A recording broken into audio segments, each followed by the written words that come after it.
Bismillahirrahmanirrahim. Assalamualaikum warahmatullahi wabarakatuh. Bapak, Ibu, peserta PBG yang insya Allah selalu dirahmati Allah. Mudah-mudahan dalam keadaan sehat dan berbahagia ya Bapak Ibu, karena sebentar lagi akan dilaksanakan ujian pengetahuan dan mudah-mudahan diberikan kelancaran, kemudahan, dan Bapak Ibu bisa dinyatakan lulus dan memperoleh sertifikat pendidik. Baik Bapak Ibu, pada kesempatan saat ini saya ingin berbagi informasi berkenaan dengan prediksi soal UP, UKM PG untuk bidang studi akidah akhlak. Ya Bapak Ibu, pada kesempatan ini saya ingin berbagi berkenaan dengan soal prediksi soal UP untuk bidang studi akidah akhlak. Jadi Bapak Ibu mohon dipersiapkan segala sesuatunya ya untuk persiapan UP sehingga nanti tidak ada kendala teknis ketika pelaksanaan UP berlangsung.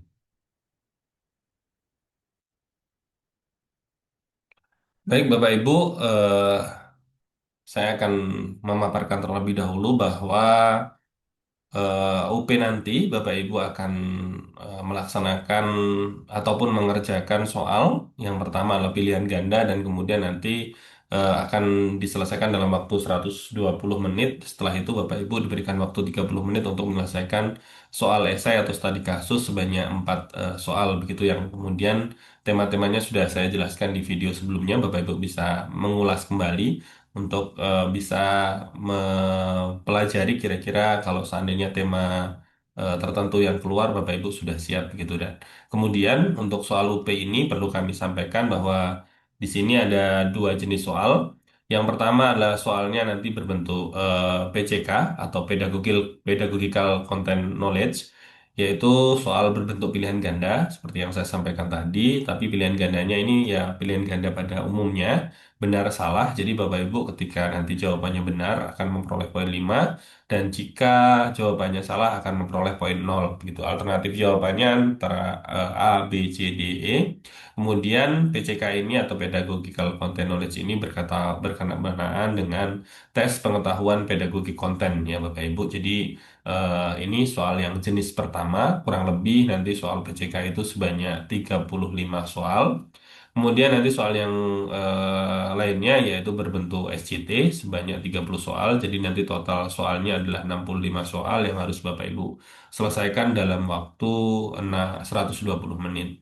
Dan soal SJT atau Situational Judgment Test ini yaitu berbentuk pilihan ganda juga Bapak Ibu tapi tidak benar salah. Semua jawaban itu mempunyai poin antara poin tertinggi yaitu 5 dan kemudian poin terendahnya adalah 1. Kemudian alternatif jawabannya sama A, B, C, D, E. Jadi nanti contoh bobot poinnya misalnya A5, B4, C3, D2, E1 nanti diacak di random. Nanti saya di sini juga saya akan simulasikan soal-soal yang kira-kira contoh soal untuk SCT itu seperti apa. Karena SCT ini adalah penilaian situasional dengan gradasi skor Bapak Ibu sehingga nanti Bapak Ibu dioptimalkan di sini memperoleh poin yang terbesar begitu ya Bapak Ibu poin 5 sehingga nanti hasilnya bisa optimal begitu. Baik Bapak Ibu, langsung saja ke soal dan soal ini saya mulai dengan soal PCK terlebih dahulu benar salah kurang lebih ada 30 soal nanti baru dilanjutkan dengan soal SCT. Begitu ya Bapak Ibu, selamat menyimak Bapak Ibu. Mudah-mudahan bisa bermanfaat untuk Bapak Ibu semua. Soal yang pertama,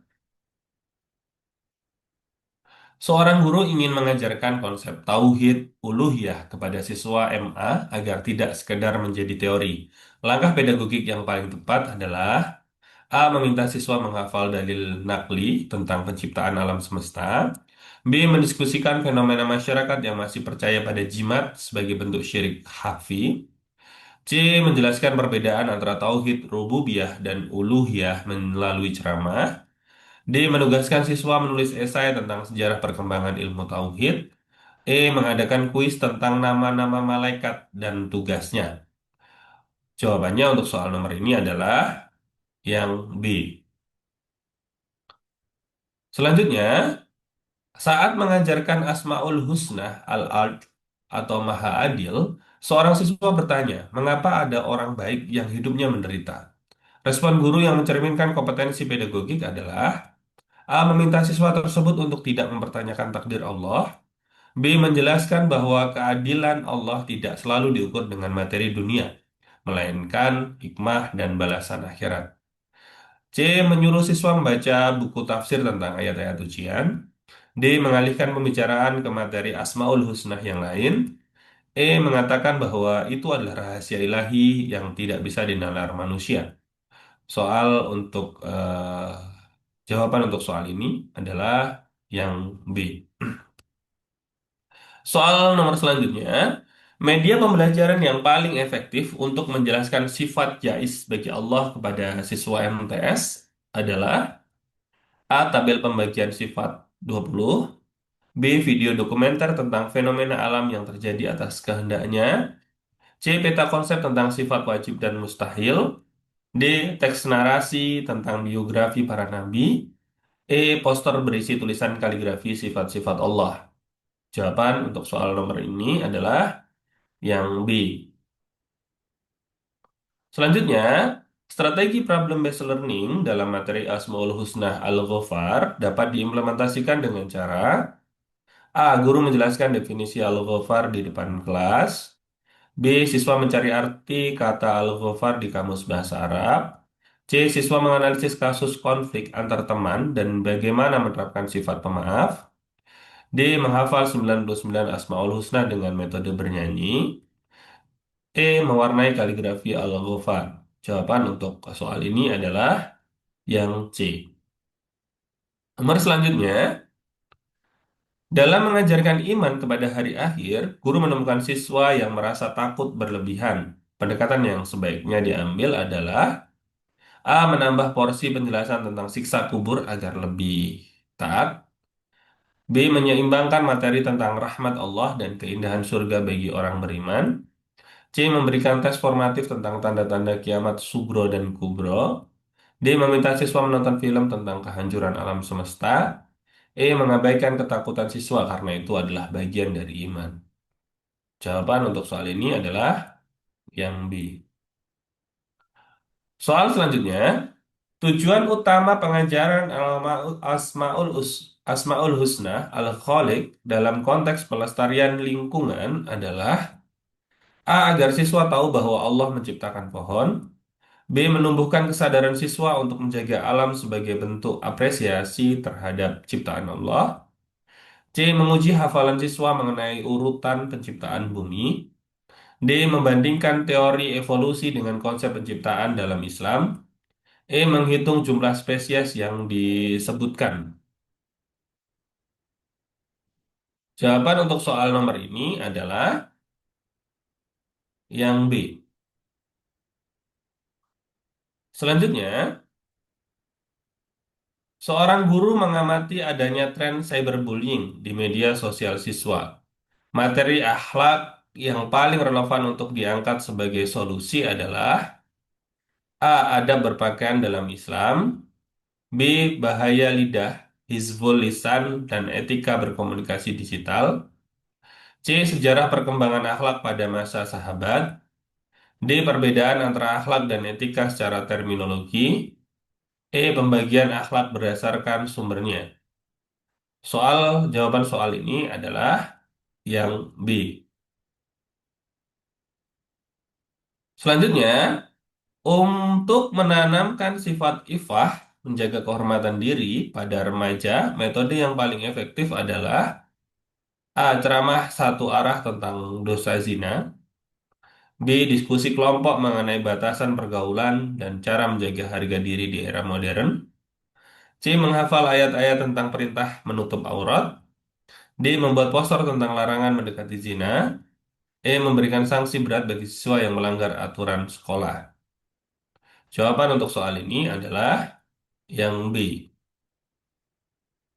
Soal selanjutnya, miskonsepsi yang sering terjadi pada materi sabar adalah siswa menganggap sabar sama dengan pasrah tanpa usaha. Cara meluruskan hal ini adalah A. Menjelaskan bahwa sabar adalah menahan diri dalam ketaatan, menjauhi maksiat, dan menghadapi musibah dengan tetap ikhtiar. B. Meminta siswa menerima apa adanya setiap kegagalan yang dialami.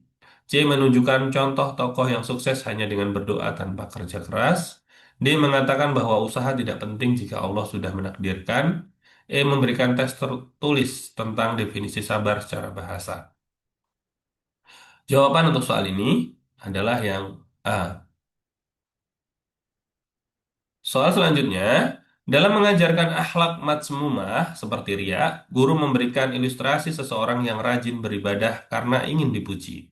Tujuan dari ilustrasi ini adalah agar siswa A. Takut beribadah di depan orang lain. B. Mampu melakukan refleksi diri tentang ketulusan niat atau ikhlas.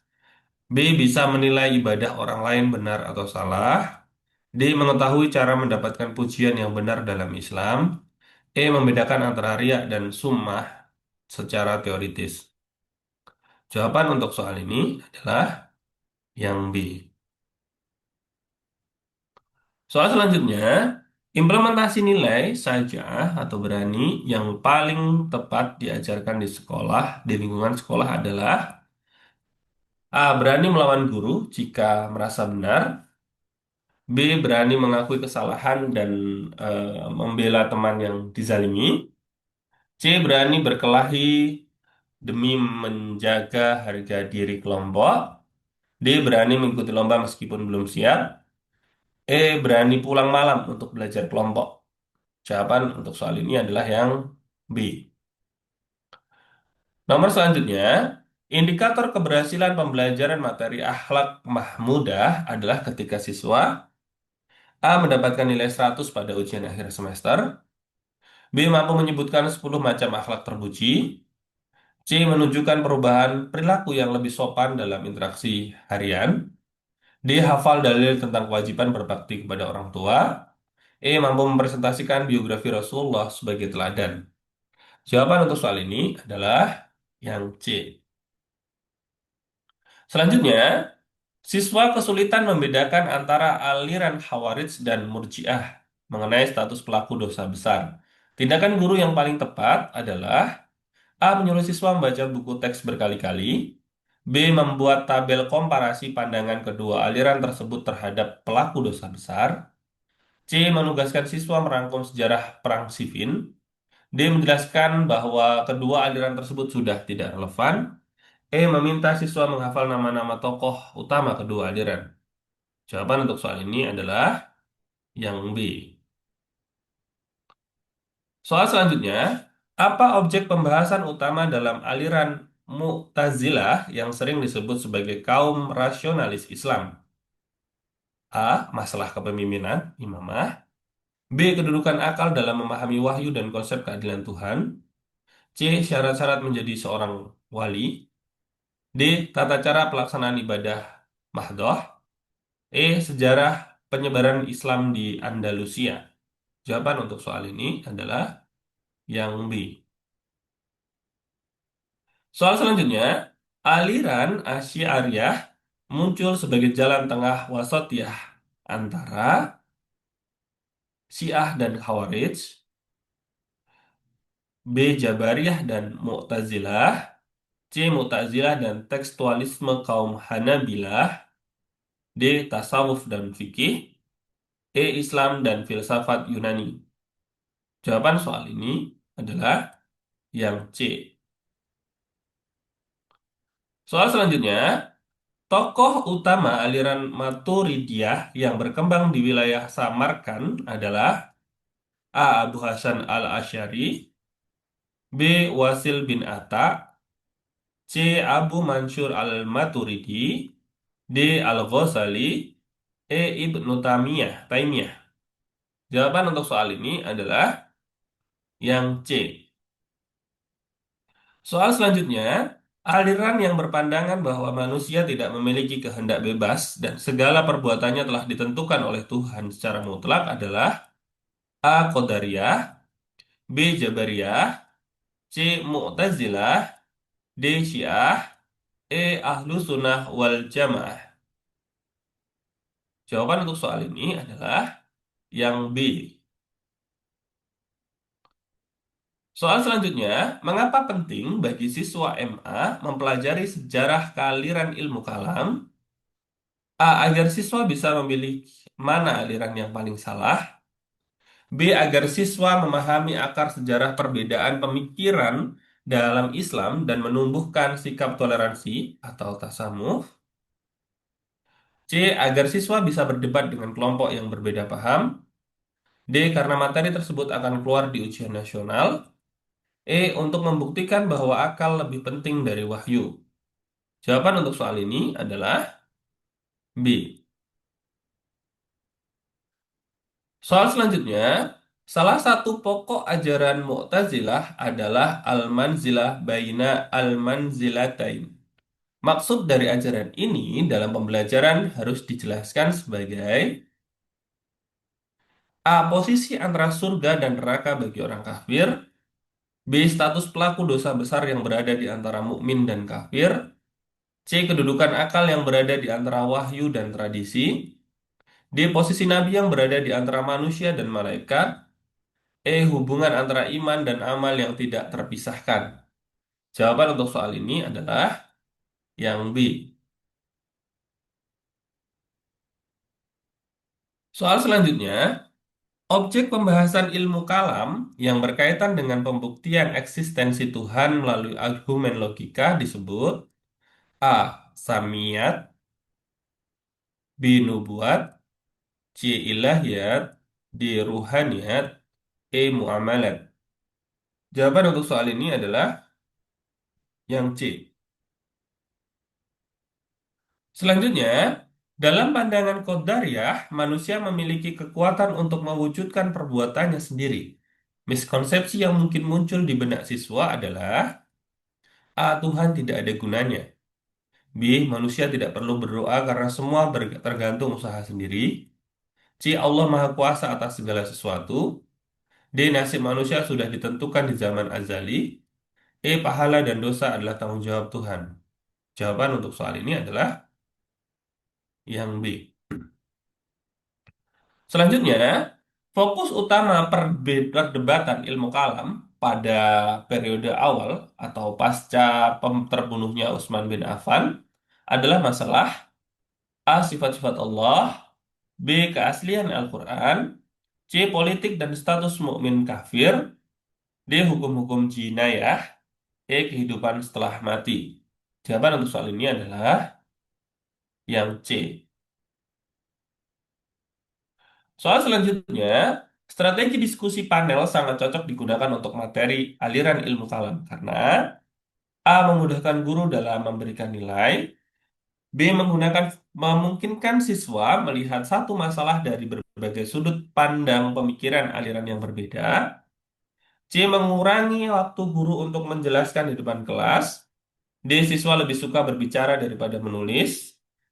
Materi ini hanya bersifat teori tanpa praktik. Jawaban untuk soal ini adalah yang B.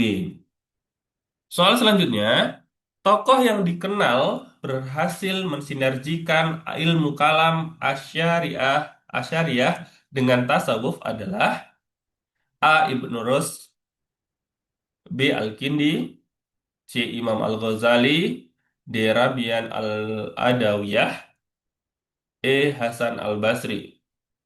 Jawaban untuk soal ini adalah yang C. Soal selanjutnya, objek pembahasan utama dalam tasawuf adalah A. Tata cara ibadah madhoh yang benar sesuai sunnah. B. Pembersihan jiwa, tazkiyatun nafs, dan kedekatan diri kepada Allah. C. Debat argumentatif mengenai sifat-sifat Tuhan. D. Hukum-hukum muamalah dan perdagangan Islam. Sejarah penaklukan wilayah-wilayah Islam. Jawaban yang untuk soal ini adalah yang B. Soal selanjutnya, tahapan awal dalam perjalanan tasawuf di mana seorang hamba menyesali dosa-dosanya disebut A. Zuhud, B. Fak, Taubat, C. Taubat, D. Ridho, Mahabah. Jawaban untuk soal ini adalah yang C. Soal selanjutnya, seorang guru ingin mengajarkan konsep zuhud kepada siswa milenial. Penjelasan yang paling tepat adalah A. Meminta siswa menjual semua gadgetnya dan hidup di hutan. B. Menjelaskan bahwa zuhud adalah tidak membiarkan dunia menguasai hati meski memiliki harta di tangan. C. Melarang siswa untuk bercita-cita menjadi orang kaya. D. Menyuruh siswa memakai pakaian yang kotor dan compang-camping. E. Mengatakan bahwa belajar ilmu dunia adalah sia-sia. Jawaban untuk soal ini adalah yang B. Soal selanjutnya, tokoh tasawuf perempuan yang terkenal dengan konsep mahabbah atau cinta kepada Allah adalah A. Fatimah Az-Zahra, B. Aisyah binti Abu Bakar, C. Rabiah Al-Adawiyah, D. Ummu Salamah, E. Khadijah Al-Kubro. Jawaban untuk soal ini adalah yang C. Selanjutnya, perbedaan utama antara tasawuf al-akhlaki dan tasawuf falsafi terletak pada A. Penggunaan bahasa Arab dalam kitabnya. B. Tasawuf akhlaki menekankan pada perbaikan budi pekerti, sedangkan tasawuf falsafi menggunakan terminologi filsafat dan logika mendalam. C. Jumlah pengikutnya di Indonesia. D. Tasawuf falsafi hanya dipelajari oleh orang kafir. E. Tasawuf akhlaki tidak memerlukan guru atau mursyid. Jawaban untuk soal ini adalah yang B. Selanjutnya, integrasi materi tasawuf dalam pendidikan karakter di sekolah bertujuan untuk A. Membuat siswa menjadi introvert dan pendiam. B. Membentuk kecerdasan spiritual dan kepekaan nurani siswa dalam bertindak. C. Mempersiapkan siswa menjadi ustadz atau kiai. D. Menggantikan materi akidah yang dianggap terlalu berat. E. Menghilangkan minat siswa pada ilmu pengetahuan umum. Jawaban untuk soal ini adalah yang B.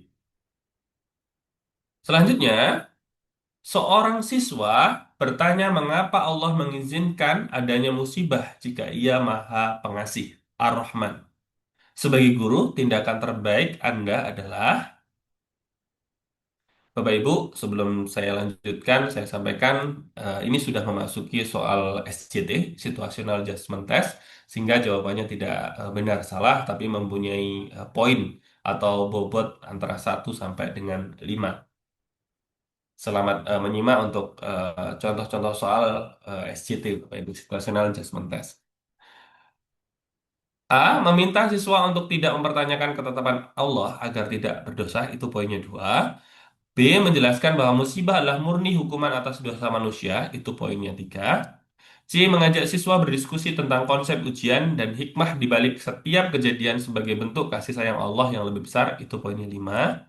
D. Menyuruh siswa membaca buku teks tentang sifat-sifat Allah secara mandiri, itu poinnya 1. Dan yang E. Memberikan ilustrasi bahwa kasih sayang orang tua kadang berupa obat yang pahit namun menyembuhkan, itu poinnya 4. Jadi Bapak Ibu nanti menjawabnya adalah pilih yang kira-kira poinnya paling besar, Bapak Ibu. Soal selanjutnya, saat mengajarkan sifat Al-Karim atau Maha Mulia, Anda mendapati seorang siswa yang sangat kikir dan enggan membantu temannya. Langkah Anda: A. Memarahi siswa tersebut di depan kelas agar dia merasa malu dan berubah, itu poinnya 1. B. Memberikan tugas reflektif tentang bagaimana Allah memberikan rezeki tanpa batas kepada makhluknya, itu poinnya 4. C. Mengintegrasikan praktik sedekah subuh atau infak kelas sebagai implementasi sifat Al-Karim, itu poinnya 5. D. Menjelaskan definisi Al-Karim di papan tulis dan meminta siswa menghafalnya, itu poinnya 2. E. Memberitahu orang tua siswa agar mereka menasihati anak tersebut di rumah, itu poinnya 3. Selanjutnya, implementasi sifat Al-Mu'min, Maha Pemberi Keamanan, dalam lingkungan sekolah yang marak bullying, paling tepat dilakukan dengan A. Membuat aturan sekolah dengan sanksi yang sangat berat, itu poinnya 3. B. Membangun kultur kelas di mana setiap siswa merasa aman untuk mendapat dan saling berpendapat dan saling melindungi, itu poinnya 5. C. Meminta siswa menjadi korban untuk bersabar karena itu adalah ujian, itu poinnya 2. D. Menjelaskan bahwa Allah menjaga orang beriman tanpa memberikan teladan nyata di kelas, poinnya 1. E. Mengadakan seminar anti perundungan dengan mendatangkan ahli, itu poinnya 4. Selanjutnya, dalam materi Al-Jami, Anda ingin siswa memahami bahwa Allah mengumpulkan segala sesuatu yang berserakan. Tugas proyek yang paling relevan adalah A. Menghafal dalil nakli tentang sifat al-jami, itu poinnya satu. B. Menulis esai tentang hari kiamat sebagai hari berkumpulnya manusia, itu poinnya tiga. C. Membuat kegiatan sosial yang menyatukan berbagai perbedaan suku, ekonomi di lingkungan sekolah, itu poinnya lima. D. Menggambar skema tentang pengelompokan makhluk hidup, itu poinnya dua. E. Diskusi kelompok tentang pentingnya persatuan umat Islam atau ukhuwah, itu poinnya empat. Selanjutnya, seorang siswa merasa putus asa karena sering gagal dalam ujian. Untuk menanamkan akidah yang kuat melalui sifat al-wakil, Anda akan A. Mengatakan bahwa kegagalan adalah takdir yang tidak bisa diubah. Itu poinnya dua. B. Mendorongnya untuk terus berusaha maksimal, al-ikhtiar, lalu berserah diri sepenuhnya kepada keputusan Allah. Itu poinnya lima. C. Meminta siswa tersebut berhenti belajar dan hanya berdoa saja. Itu poinnya satu. D. Memberi tambahan jam pelajaran khusus untuk meningkatkan kemampuannya. Itu poinnya empat. E. Menjelaskan bahwa Allah pasti memberikan apa yang diinginkan hambanya jika berdoa. Itu poinnya tiga. Selanjutnya, guru mengajarkan al-matin, maha kokoh. Fokus utama dalam penyampaian materi ini adalah agar siswa A. Mengetahui etimologi kata al-matin secara mendalam. Itu poinnya dua. B. Menjadikan Allah sebagai satu-satunya tempat bersandar yang tak tergoyahkan dalam segala situasi. Itu poinnya lima. C. Mampu menyebutkan lawan kata dari al-matin. Itu poinnya satu. D. Memiliki prinsip hidup yang teguh dan tidak mudah terpengaruh tren negatif. Itu poinnya empat. E. Menulis kaligrafi al-matin dengan indah. Itu poinnya tiga.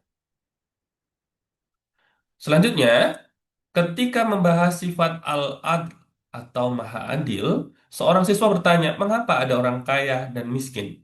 Jawaban Anda, A. Menjelaskan bahwa keadilan Allah tidak berarti sama rata, melainkan menempatkan sesuatu sesuai porsinya sebagai ujian. Itu poinnya lima. B. Mengatakan bahwa itu adalah rahasia Allah yang tidak boleh diketahui manusia. Itu poinnya dua. C. Memberitahu bahwa orang miskin lebih cepat masuk surga agar siswa tidak iri. Itu poinnya tiga. D. Fokus pada penjelasan bahwa setiap orang akan dimintai pertanggungjawaban atas hartanya. Itu poinnya empat.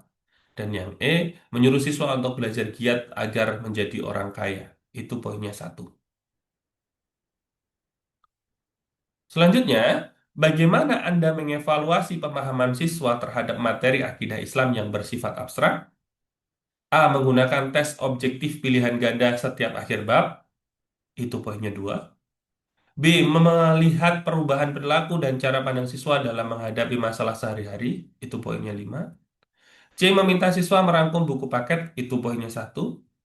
D. Melakukan wawancara mendalam tentang keyakinan pribadi mereka. Itu poinnya empat. E. Mengadakan ujian lisan menghafal rukun iman. Itu poinnya tiga. Soal selanjutnya, ada siswa yang memiliki sifat hasad atau dengki saat temannya mendapat nilai tinggi. Sebagai guru akhlak, pendekatan Anda adalah A. Menasihatinya bahwa hasad dapat memakan kebaikan seperti api memakan kayu bakar dan mengajak syukur atas pencapaian diri sendiri. Itu poinnya lima. B. Memisahkan tempat duduknya agar tidak berinteraksi dengan teman tersebut. Itu poinnya dua. C. Mengurangi nilai siswa yang hasad sebagai hukuman. Itu poinnya satu. D. Mengajak siswa tersebut untuk berkompetisi secara sehat di ujian berikutnya. Itu poinnya empat. E. Meminta teman yang nilainya tinggi untuk berbagi tips belajar kepadanya. Itu poinnya tiga. Selanjutnya, dalam materi IFAH, menjaga kehormatan diri, tantangan terbesar saat ini adalah media sosial. Cara mengajar Anda adalah A. Melarang siswa membawa HP ke sekolah sama sekali. Itu poinnya dua. B. Menjelaskan definisi IFAH menurut ulama klasik tanpa kontekstualisasi. Itu poinnya satu. C. Mengadakan workshop tentang etika digital dan menjaga kehormatan di ruang cyber. Itu poinnya lima. D. Menunjukkan contoh-contoh dampak buruk tidak menjaga IFAH di internet. Itu poinnya empat. E. Meminta siswa menghapus akun media sosial mereka. Itu poinnya tiga.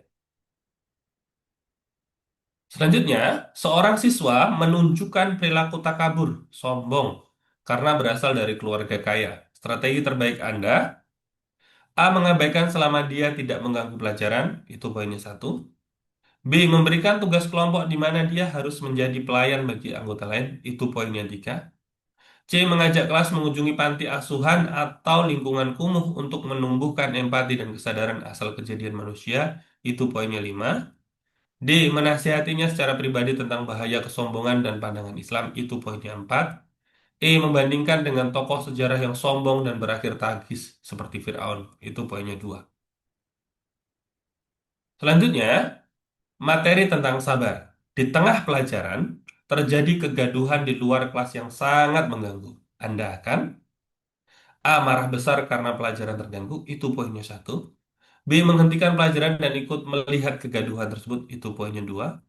C. Menjadikan situasi tersebut sebagai teachable moment untuk mempraktikkan kesabaran secara langsung di kelas. Itu poinnya lima. D. Meminta ketua kelas keluar untuk mengamankan situasi sementara Anda tetap mengajar. Itu poinnya empat. E. Menutup pintu dan jendela lalu melanjutkan materi dengan suara lebih keras. Itu poinnya tiga. Selanjutnya, bagaimana cara terbaik mengajarkan konsep tawadu di sekolah yang kompetitif? A. Menghilangkan semua sistem ranking di sekolah. Itu poinnya tiga. B. Mengajarkan bahwa prestasi adalah titipan Allah dan tetap menghargai teman yang belum berhasil. Itu poinnya lima. C. Fokus pada pencapaian akademik saja agar sekolah unggul. Itu poinnya satu. D. Memberikan penghargaan siswa tertawadu setiap bulan. Itu poinnya dua. E. Melatih siswa untuk selalu mengucapkan Alhamdulillah atas setiap keberhasilan. Itu poinnya empat. Selanjutnya, menghadapi perilaku ananiah atau egois dalam kerja kelompok, tindakan Anda sebagai guru adalah A. Menilai hasil kerja secara individual saja. Itu poinnya dua. B. Memberikan pemahaman tentang konsep jamaah dan keberkahan dalam kerjasama. Itu poinnya lima. C. Membiarkan siswa yang egois bekerja sendirian. Itu poinnya satu. D. Memberikan sanksi pengurangan poin bagi kelompok yang tidak rukun. Itu poinnya tiga. E. Mengatur pembagian tugas yang sangat spesifik dan adil di dalam kelompok. Itu poinnya empat.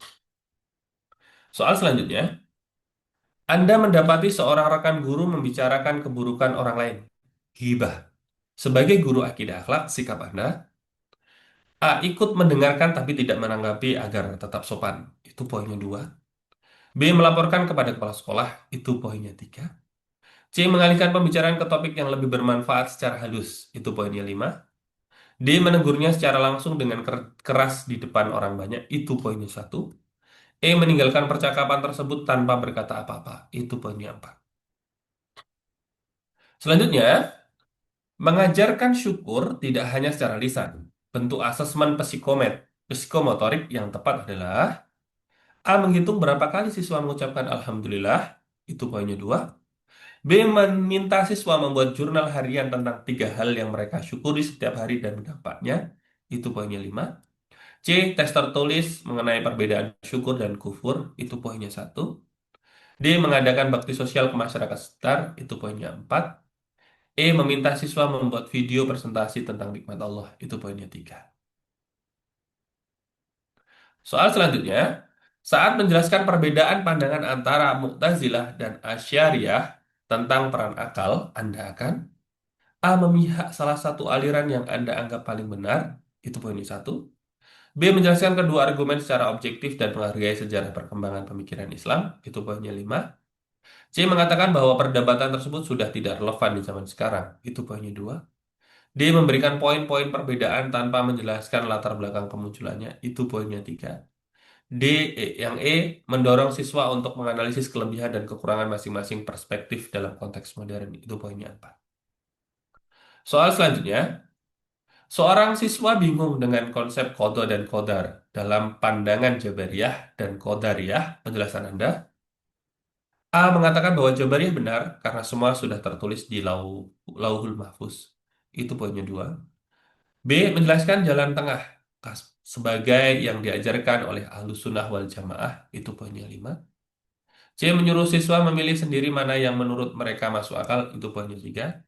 D. Fokus menjelaskan bahwa manusia memiliki kehendak namun tetap dalam kendali Allah. Itu poinnya empat. E. Menghindari topik ini karena terlalu sensitif dan berat untuk siswa. Itu poinnya satu. Soal selanjutnya, Tokoh Wasil bin Atta keluar dari majelis Hasan al-Basri karena perbedaan pendapat tentang pelaku dosa besar. Untuk mengajarkan nilai dari peristiwa ini, Anda menekankan pada A. Kebencian antara guru dan murid, itu poinnya satu. B. Kebebasan berpendapat namun tetap dengan etika dan hujah yang kuat, itu poinnya 5. C. Pentingnya menghafal tahun kejadian tersebut, poinnya 2. D. Detail teknis definisi manzilah bainal manzilatain, itu poinnya 3. Yang E. Bagaimana sebuah aliran pemikiran besar bermula dari perbedaan kecil, itu poinnya 4. Soal selanjutnya, apa objek pembahasan utama dalam ilmu kalam yang harus dipahami siswa kelas menengah? A. Tata cara ibadah mahdah seperti sholat dan puasa, itu poinnya satu. B. Masalah ketuhanan, eksistensi dan sifat Allah berdasarkan hujah akliyah dan nakliyah, itu poinnya 5. C. Sejarah peperangan dalam Islam, itu poinnya 2.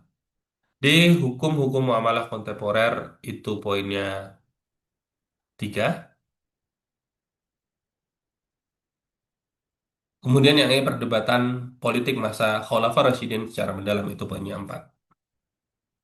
Selanjutnya, menghadapi perbedaan aliran di masyarakat, guru ilmu kalam harus mengajarkan A. Sikap eksklusif dan merasa paling benar sendiri. Itu poinnya satu. B. Pemahaman bahwa perbedaan adalah rahmat asalkan tidak keluar dari usuludin. Poinnya 5. C. Daftar aliran mana saja yang sesat agar siswa bisa menjauhi mereka. Itu poinnya 3. D. Fokus pada persamaan di antara aliran-aliran tersebut. Kalimatun syawa. Itu poinnya 4. E. Meminta siswa tidak bergaul dengan kelompok yang berbeda paham. Itu poinnya 2. Soal selanjutnya, dalam membahas Maturidiyah, fokus pembelaan yang paling tepat untuk mengasah daya kritis siswa adalah A. Menghafal biografi Abu Mansur al-Maturidi, itu poinnya 2.